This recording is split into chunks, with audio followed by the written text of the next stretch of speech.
Isn't it strange that the most shared human experience is also the most isolating?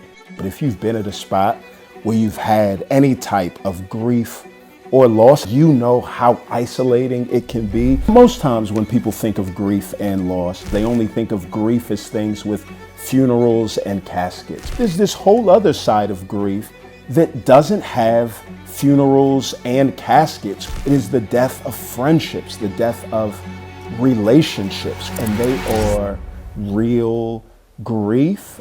As long as people have been living, people have been dying. As long as people have been loving, people have been losing. The most dangerous thing as it relates to grief is not the initial loss. It is the eventual loneliness. I used to say that my daughter was scared of the dark. She would have these terrible nightmares and she would leave out of her room and run into my room and climb into the bed and say, "Dad, can I sleep here?" And we say, "Of course, baby." And that "of course" turns into, "Hey, listen, you got to get up and get into your own bed." And as I send her to her room, she would say two things. And she says, "Dad, I'm scared of the dark." But she says, "Dad, would you hold my hand and walk me back to my room?" And it was at that point that I stood back and I said, maybe my daughter's not scared of the dark. Maybe she's scared of being alone in the dark.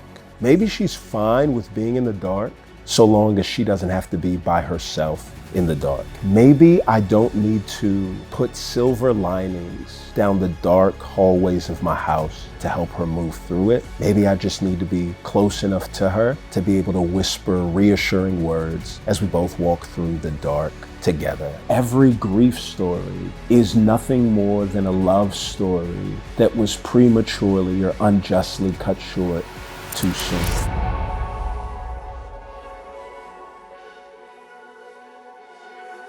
Yeah, the lights are off, but I'm still here. I'm here with you in the dark. So welcome to Grief is a Language.